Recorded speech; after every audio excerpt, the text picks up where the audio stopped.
നമ്മുടെ സമൂഹത്തിൽ നമുക്ക് ചുറ്റും ജീവിക്കുന്ന, വേദനിക്കുന്ന, നിരാലംബരും രോഗികളുമായ സഹോദരങ്ങളിലേക്ക് നന്മയുടെ കരം നീട്ടുവാൻ ശമരിയാൻ ഞങ്ങൾ ഒരുക്കുകയാണ്. പങ്കുവയ്ക്കുന്ന ക്രൈസ്തവ സ്നേഹത്തിൻ്റെ ഈ മഹനീയ സാക്ഷ്യാനുഭവത്തിലേക്ക് ഏവർക്കും സ്വാഗതം.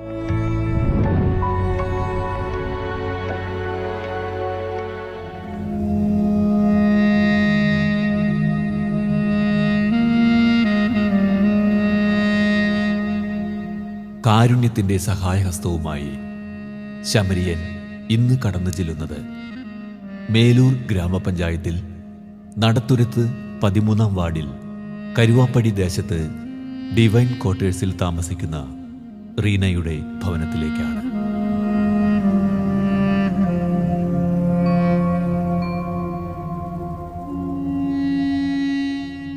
എൻ്റെ പേര് ഷീജ പോളി എന്നാണ്. ഞാൻ മേലൂർ പഞ്ചായത്തിൽ നടത്തുരത്ത് 13-ാം വാർഡ് മെമ്പറാണ്. എൻ്റെ വാർഡിൽ താമസിക്കുന്ന വിനോദിൻ്റെ ഭാര്യ റീനയ്ക്ക് യൂട്രസ് സംബന്ധമായ രോഗം മൂലം, ബ്ലീഡിങ് മൂലം ഒരു ഓപ്പറേഷൻ അത്യാവശ്യമായി വേണ്ടി വന്നിരിക്കുകയാണ്. അവർക്കാണെങ്കിൽ 3 മക്കളാണുള്ളത്, 2 ആൺകുട്ടികളും 1 പെൺകുട്ടിയും. മൂത്ത മകൻ +2 എക്സാം എഴുതി കഴിഞ്ഞിരിക്കുന്നു. രണ്ടാമത്തെ കുട്ടി +2ലേക്ക്, മൂന്നാമത്തെ കുട്ടി 10ലേക്ക്. അവർ സാമ്പത്തികമായി വളരെ ബുദ്ധിമുട്ടിൽ കഴിയുന്നവരാണ്. ഓട്ടോ ഓടിച്ച് കിട്ടുന്ന തുച്ഛമായ വരുമാനം കൊണ്ടാണ് ഈ കുടുംബം താമസിക്കുന്നത്. ഈ കുടുംബം താമസിക്കുന്നത് ഡിവൈൻ ചാരിറ്റബിൾ ട്രസ്റ്റ് പണിത് കൊടുത്ത ഒരു ചെറിയ വീട്ടിലാണ്. അപ്പോൾ അവർക്ക് ഈ ഓപ്പറേഷന് വേണ്ട സാമ്പത്തികം കണ്ടെത്താൻ വളരെ ബുദ്ധിമുട്ടാണ്. മക്കളുടെ പഠന കാര്യങ്ങളും മറ്റും നടത്തുക എന്നുള്ളത് വളരെ വിഷമമേറിയൊരു കാര്യമാണ്. ഈ കുടുംബത്തെ എനിക്ക് വർഷങ്ങളായിട്ട് അറിയാവുന്നതാണ്. ഈ ശമരിയൻ എന്ന പരിപാടി കാണുന്ന നിങ്ങളെല്ലാവരും ഈ കുടുംബത്തിന് വേണ്ടി പ്രാർത്ഥിക്കണമെന്നും ഇവർക്ക് വേണ്ട സാമ്പത്തിക സഹായം നൽകണമെന്നും അഭ്യർത്ഥിക്കുന്നു.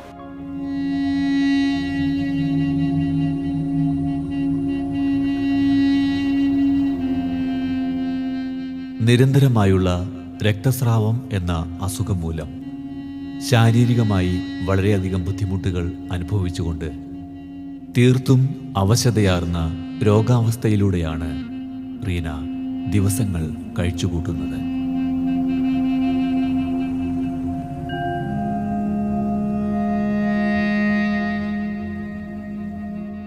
എൻ്റെ പേര് റീന. ഞാൻ താമസിക്കുന്നത് ഡിവൈൻ്റെ ക്വാർട്ടേഴ്സിൽ. എൻ്റെ ഭർത്താവിൻ്റെ പേര് വിനോദ്. എനിക്ക് 3 മക്കളുണ്ട്, 2 ആണും 1 പെണ്ണും. ഞങ്ങൾ ഡിവൈൻ്റെ ഗാന ശുശ്രൂഷയിലാണ് സഹായിച്ചുകൊണ്ടിരുന്നവരാണ്. പിന്നെ പോട്ട ആശ്രമത്തിൽ താമസിച്ചുള്ള ധ്യാനത്തിൽ പാടാനുണ്ടായിരുന്നു.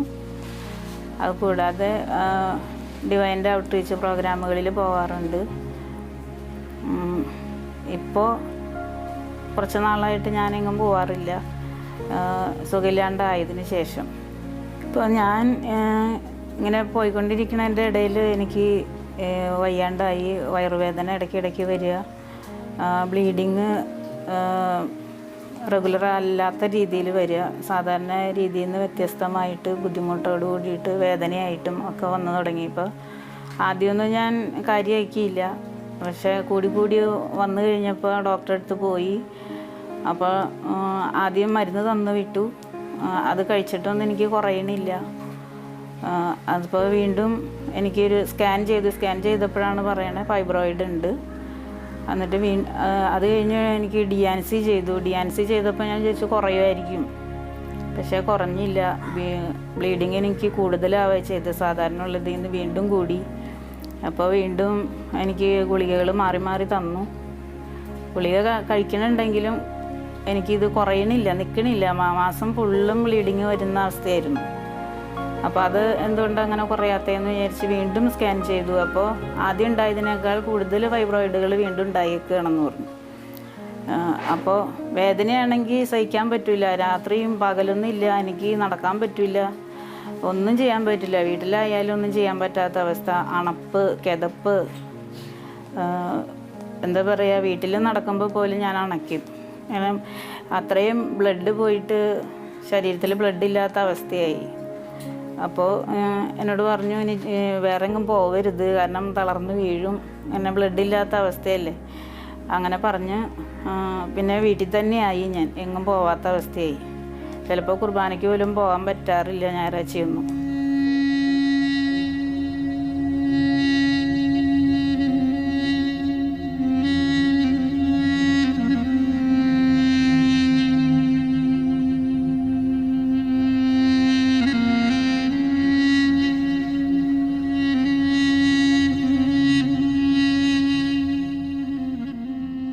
പിന്നെ വീണ്ടും ഞാൻ ഗവൺമെൻറ് ആശുപത്രിയിലെ ഡോക്ടറെയാണ് കണ്ടുകൊണ്ടിരുന്നത്.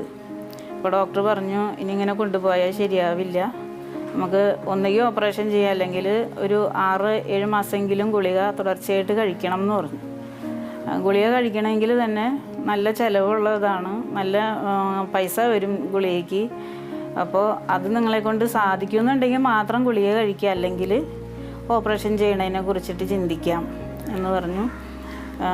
ഓപ്പറേഷൻ ചെയ്യുകയാണെങ്കിൽ തന്നെ തൃശ്ശൂർ പോകേണ്ടി വരും, ഇവിടെ ചാലക്കുടിയിലൊന്നും ഇല്ല.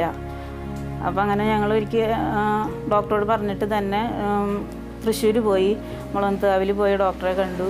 അപ്പോൾ അവർ വീണ്ടും ഗുളിക കഴിച്ചാൽ മതി, 5-6 മാസം കൂടി ഗുളിക കഴിക്കാമെന്ന് പറഞ്ഞു. ഗുളിക എല്ലാം അവർ പുറത്തേക്ക് എഴുതിയത്. അത് ഭയങ്കര വിലയുള്ള ഗുളികയായിരുന്നു, ഞങ്ങളെ കൊണ്ട് പറ്റില്ല അത്രയൊന്നും പൈസയ്ക്ക് ഗുളിക മേടിക്കാൻ. പക്ഷേ അത് കഴിഞ്ഞ് വീട്ടിൽ വന്നു. വീട്ടിൽ വന്നിട്ട് എനിക്ക് രാത്രിയൊന്നും ഉറങ്ങാൻ പറ്റണില്ല വേദന കൊണ്ട്. അത്രയും ബുദ്ധിമുട്ടായി കഴിഞ്ഞപ്പോൾ വീണ്ടും ഞങ്ങൾ ചാലക്കുടി പോട്ടയിൽ ധന്യ ഹോസ്പിറ്റലിൽ പോയി. ധന്യയിൽ വന്നു കഴിഞ്ഞ് സിസ്റ്റർ ക്രിസ്റ്റോ മരിയ ഡോക്ടറെയാണ് ഞാൻ കണ്ടത്. അപ്പോൾ ഡോക്ടർ എൻ്റെ റിപ്പോർട്ടൊക്കെ മേടിച്ച് നോക്കി, സ്കാനിങ് റിപ്പോർട്ടൊക്കെ കണ്ടു കഴിഞ്ഞപ്പോൾ എന്നോട് പറഞ്ഞു ഇത് നമുക്ക് ഓപ്പറേഷൻ ചെയ്ത് യൂട്രസ് എടുത്ത് കളയുന്നത് തന്നെയാണ് നല്ലത്, അല്ലെങ്കിൽ ഇത് യൂട്രസ് കട്ടിയും വെച്ച് വരികയാണ്. അപ്പോൾ നമ്മൾ ഗുളിക കഴിച്ചാൽ മാത്രം ബ്ലീഡിങ് മാറ്റാൻ നോക്കിയാലും അത് മാറില്ല. അപ്പോൾ നമുക്ക് പിന്നെ ഇപ്പോൾ ഒരു 6 മാസമൊക്കെ കഴിഞ്ഞിട്ടാണ് പിന്നീടായാലും അത് എടുത്ത് കളയേണ്ട അവസ്ഥ തന്നെയാണ് ഉണ്ടാവുകയുള്ളൂ. അതുകൊണ്ട് നമുക്ക് എടുത്ത് കളയാം. അപ്പം അതിൻ്റെ ചിലവെന്ന് പറഞ്ഞാൽ 55-60 ഇടയിൽ വരും. അപ്പം അത്രയും പൈസ ഞങ്ങൾക്ക് താങ്ങാനും പറ്റില്ല, നല്ല ബുദ്ധിമുട്ടുണ്ട്. ഞങ്ങൾ ഈ ശുശ്രൂഷ ചെയ്തിട്ടാണ് കൂടുതലും ഞങ്ങൾ ജീവിച്ചു പോകണം. 3 മക്കളെ പഠിപ്പിക്കണം. അപ്പോൾ അതിൻ്റെയൊക്കെ ഇടയിൽ ഈ ഇത്രയും വലിയ തുക താങ്ങുക എന്ന് പറഞ്ഞാൽ അത് ഞങ്ങൾക്ക് പറ്റുന്ന കാര്യമല്ല. അപ്പോൾ അതിൻ്റെ ഒരു അവസ്ഥയിലാണ് ഇപ്പോൾ പൈസ ഞങ്ങൾക്ക് റെഡിയായി കിട്ടാത്തതുകൊണ്ടാണ് ഞങ്ങൾ ശരിക്കും പറഞ്ഞാൽ ഓപ്പറേഷൻ്റെ ഡേറ്റ് നീണ്ടു പോണത്. ഞങ്ങൾക്ക് ഈ ശരിക്കും പറഞ്ഞാൽ ഈ 2-ാം തീയതി ഓപ്പറേഷൻ ചെയ്യാമെന്ന് പറഞ്ഞിരുന്ന ഡേറ്റാണ്. അപ്പോൾ അതിനിടയിൽ എനിക്ക് ഷുഗറും കൂടുതലാണ്, പൈസയും റെഡി ആയിട്ടില്ല. കാരണം ഇത് ചെയ്ത് കഴിഞ്ഞ് കഴിഞ്ഞാൽ എനിക്ക് ശരിക്കും പറഞ്ഞാൽ ഒന്ന് നടക്കാൻ തന്നെ പറ്റും. ഇപ്പം നടക്കാൻ പോലും ഞാൻ ബുദ്ധിമുട്ടുണ്ട്. കുറച്ച് നേരം ഇരുന്ന് കഴിയുമ്പോഴേക്കും നടുവേദനയും വരും, വയറുവേദനയും വരും.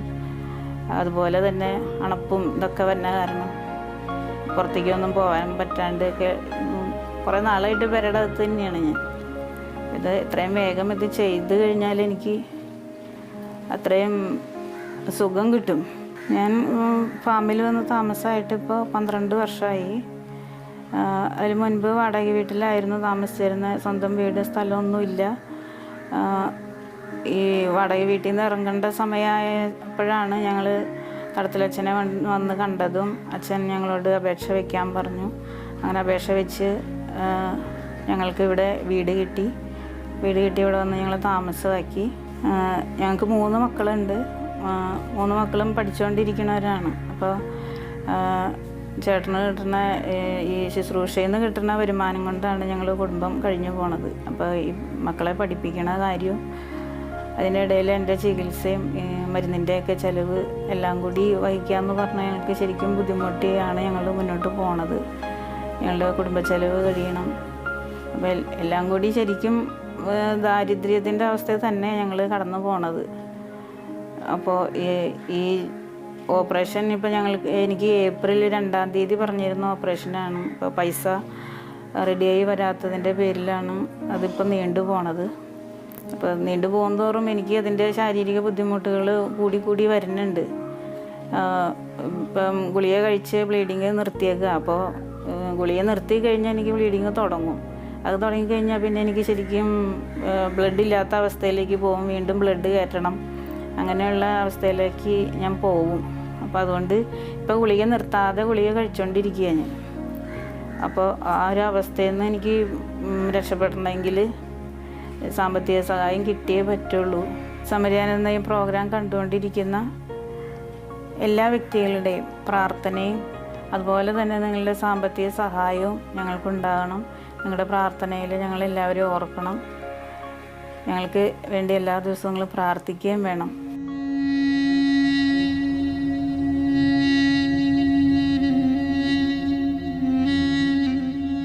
വർഷങ്ങളോളം ഡിവൈൻ ധ്യാന കേന്ദ്രത്തിലും മറ്റ് ശുശ്രൂഷകളിലുമായി ദൈവത്തെ മഹത്വപ്പെടുത്തിക്കൊണ്ട് ഗാനശുശ്രൂഷ ചെയ്തു വരികയായിരുന്നു റീനയും ഭർത്താവ് വിനോദ് ജോണും. രോഗം മൂലം വളരെയധികം കഷ്ടപ്പാടും ദാരിദ്ര്യവും അനുഭവിച്ചുകൊണ്ട് 3 മക്കളുമായി ദൈവം ദാനമായി തന്ന ഈ ചെറിയ ഭവനത്തിൽ ദൈവം കൈവിടില്ല എന്ന ഉറച്ച വിശ്വാസത്തോടെ ഇന്നും ജീവിക്കുന്നു.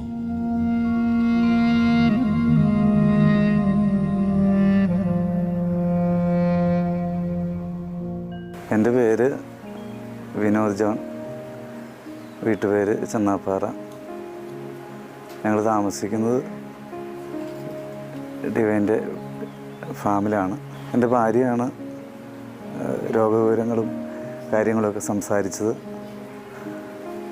ഞങ്ങളുടെ കല്യാണം കഴിഞ്ഞിട്ട് 20 വർഷം കഴിഞ്ഞു. ഞങ്ങൾ രണ്ടുപേരും ഒന്നിച്ചാണ് ശുശ്രൂഷയ്ക്കൊക്കെ പോയിക്കൊണ്ടിരുന്നത്. ഞങ്ങൾക്ക് 3 കുട്ടികളുണ്ട്. അവർ പഠിക്കുന്നു.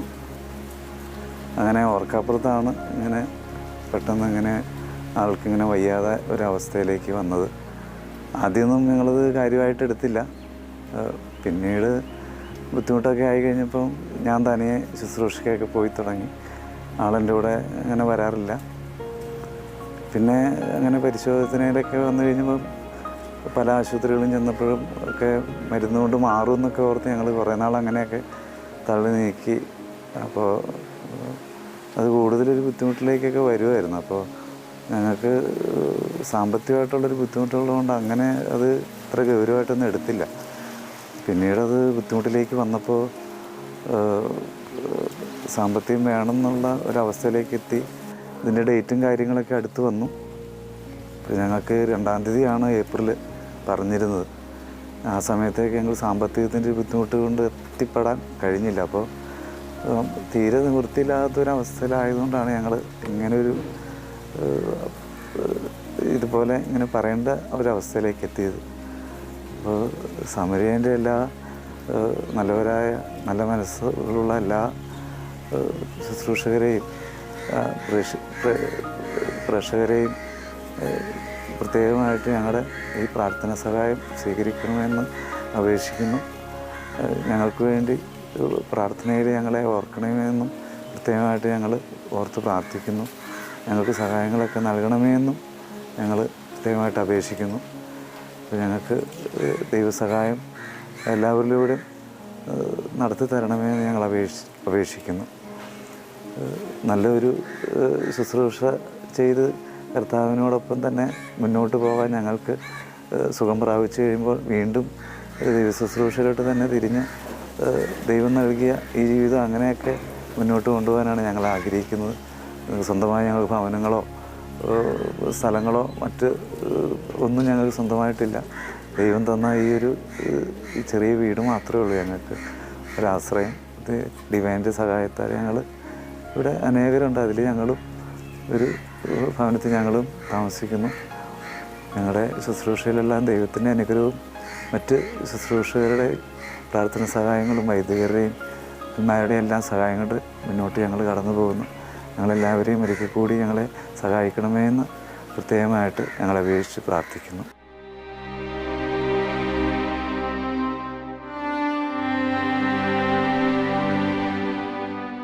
ഈ മാറാരോഗത്തിന് മരുന്ന് വാങ്ങാൻ പോലും പണം കണ്ടെത്താൻ കഴിയാതെ കുട്ടികളുടെ വിദ്യാഭ്യാസത്തിനും മറ്റു ചിലവുകൾക്കും എല്ലാമായി വലിയ സാമ്പത്തിക ബുദ്ധിമുട്ടിലാണ് ഈ കുടുംബം ഓരോ ദിവസവും കടന്നു പോകുന്നത്.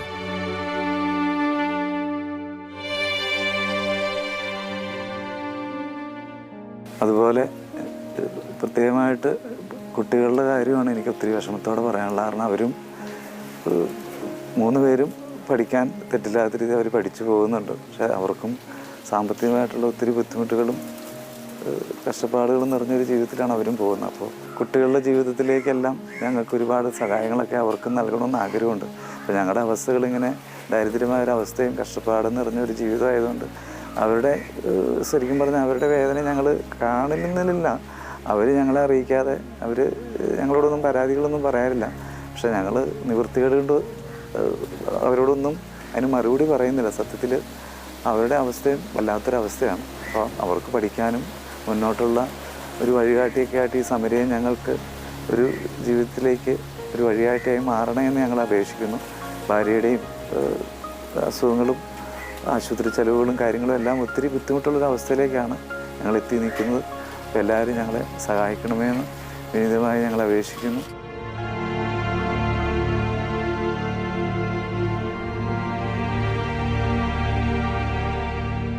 എഴുപതാം സങ്കീർത്തനം 1-ാം വാക്യം.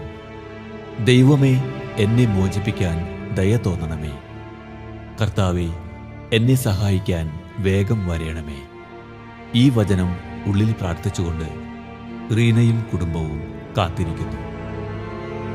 വർഷങ്ങളോളം ഗാനശുശ്രൂഷയിലൂടെ ദൈവത്തെ മഹത്വപ്പെടുത്തി മാത്രം കഴിഞ്ഞുകൂടുന്ന റീനയുടെ കുടുംബത്തിനു വേണ്ടി നമുക്ക് കൈകോർക്കാം, പ്രാർത്ഥിക്കാം.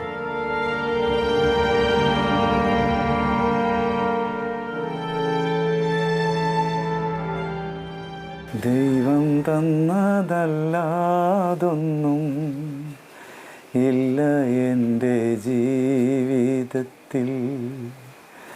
ദൈവത്തിൻ്റെ സ്നേഹം പോലെ മറ്റൊന്നില്ല പാരിടത്തിൽ. ഇന്നോളം ദൈവമെന്നെ കാത്തതോർത്തു പോകിൽ. എത്ര കാലം ജീവിച്ചെന്നാലും നന്ദിയേകിത്തീരുമോ.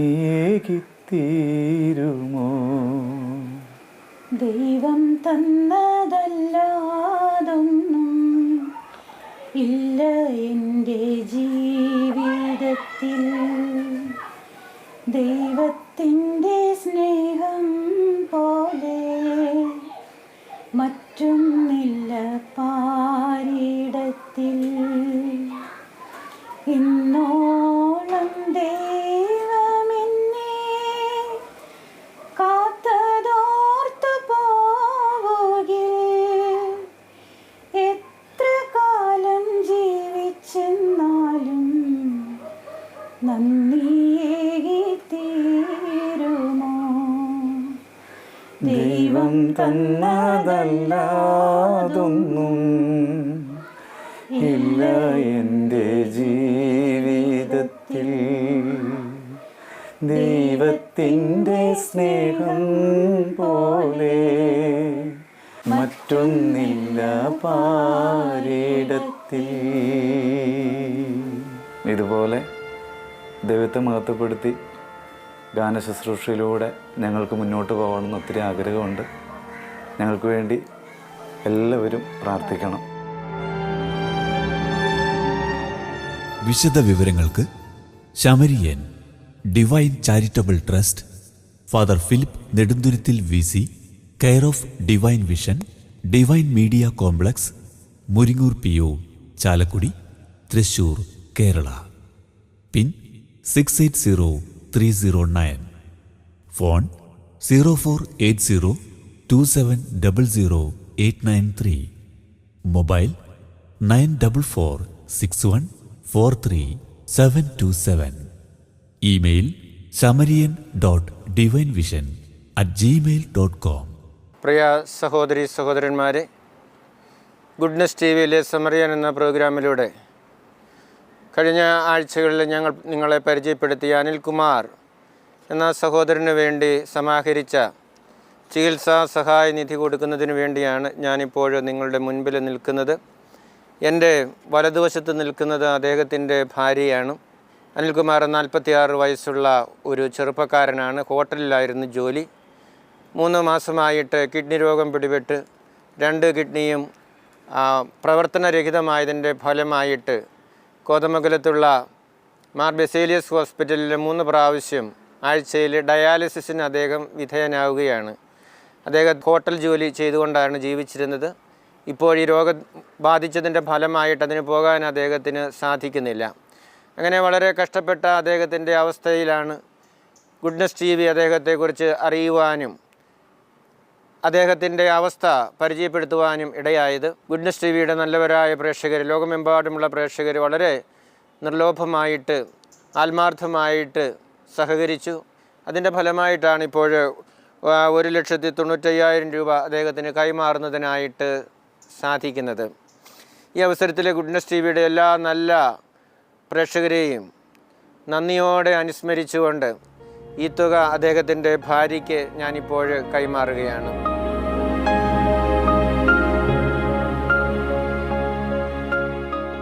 പ്രിയ സഹോദരി സഹോദരന്മാരെ, നിങ്ങളെല്ലാവരെയും നന്ദിയോടെ ഈ അവസരത്തിൽ അനുസ്മരിക്കുന്നതിനായിട്ട് ഞാൻ ആഗ്രഹിക്കുകയാണ്.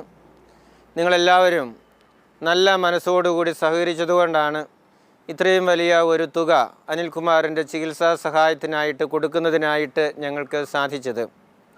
എപ്പോഴൊക്കെ സമറിയാൻ എന്ന പ്രോഗ്രാമുമായിട്ട് ഞങ്ങൾ നിങ്ങളെ സമീപിച്ചിട്ടുണ്ടോ അപ്പോഴെല്ലാം വളരെ ഉദാരമായിട്ട് സംഭാവന ചെയ്യുന്നതിന് നിങ്ങൾ മുന്നോട്ട് വന്നിട്ടുണ്ട്.